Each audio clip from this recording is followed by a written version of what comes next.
Welcome to The Explainer. Look, today we are tackling what could absolutely be the biggest cosmic paradigm shift in human history. We're cutting through all the static to explore a truly fascinating perspective on extraterrestrial disclosure. And we're getting this straight from the insights of shaman Jon Rasmussen. We're going to dig into the evidence, the timelines, and honestly, the most important part, what all this actually means for your day-to-day life.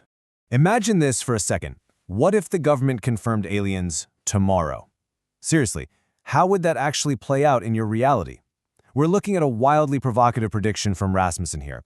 He suggests that massive government disclosure about non-human intelligence could be happening incredibly soon, like specifically May 8th, 2026.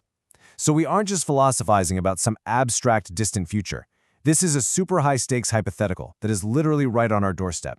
So here is our roadmap for today. 1. The coming alien disclosure. 2. Meet the extraterrestrials. 3. Separating fact from conspiracy. 4. Keep calm and carry on.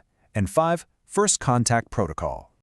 All right, kicking things off with Section 1, the coming alien disclosure.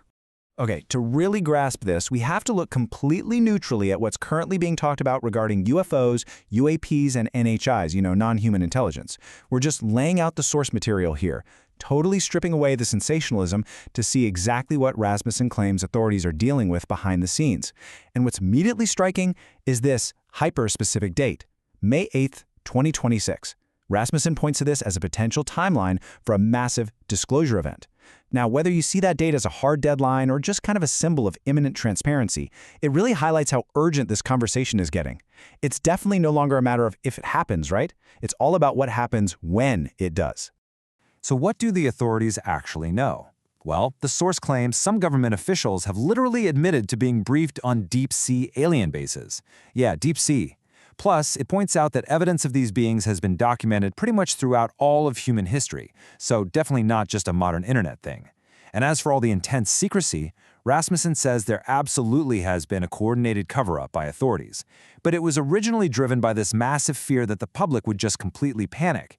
But, that excuse is kind of starting to expire now that so much evidence is leaking out. Moving right along to Section 2, meet the extraterrestrials. If this disclosure is really happening, who or what are we actually dealing with? The scope here is just huge. We aren't merely talking about blurry videos from the last few decades. Rasmussen's whole perspective is heavily anchored in the traditions of the Quiro natives of Peru. Specifically, he cites shaman elder Don Manuel Quispe, whose verbal history of these entities goes back an unbelievable 15,000 years. So you draw a line from that ancient history straight through the modern cultural evidence you see on TV shows like Ancient Aliens, all the way up to this potential 2026 disclosure. It completely blows the timeline wide open. So what do these beings actually look like? Well, going off that 15,000-year-old history, Rasmussen breaks them down into two main categories, which honestly makes this whole complex idea super easy to digest. First, you've got physical beings showing up in physical crafts, basically the classic spaceships. But then you have light forms. These are entities that apparently travel through portals in space and time. And the really interesting part?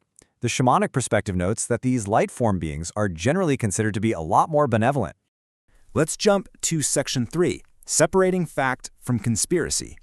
You know how it is. The second a topic like this hits the mainstream, the internet just floods with absolute noise. So critical thinking here is totally crucial.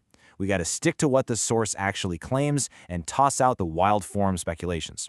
Rasmussen is quick to debunk a few heavy hitters. First off, he is adamant this disclosure is not some government false flag. Second, these crafts, they aren't secret projects from Lockheed Skunk Works or any other Earth-based group. And while authorities might be secretly sweating in a lab somewhere trying to reverse engineer this tech, Rasmussen says they're probably going to fail because they're missing key elemental ingredients.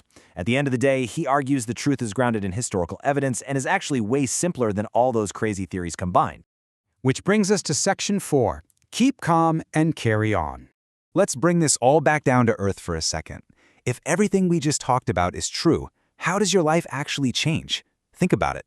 If they confirm aliens on the nightly news tonight, do you still have to go to work tomorrow morning? Do you still have to buy groceries? Yep.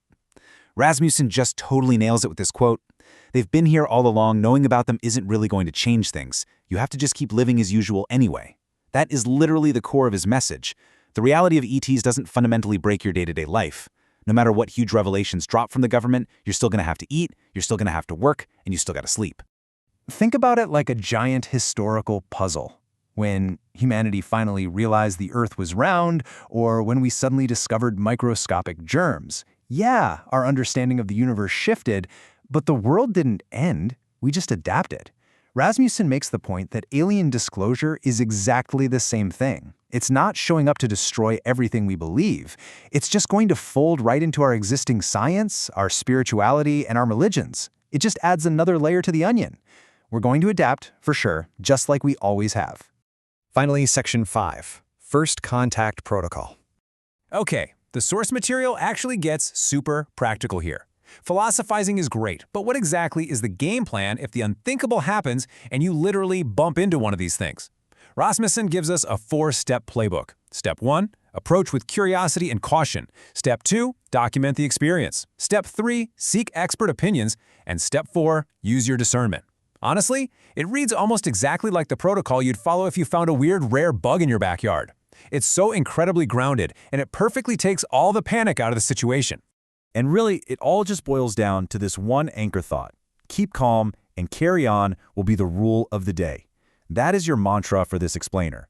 If we find out for a fact that non-human intelligence exists, whether that's in 2026 or down the road, it shouldn't be framed as the apocalypse. It's an education. We're just realizing our cosmic neighborhood is a bit bigger than we thought.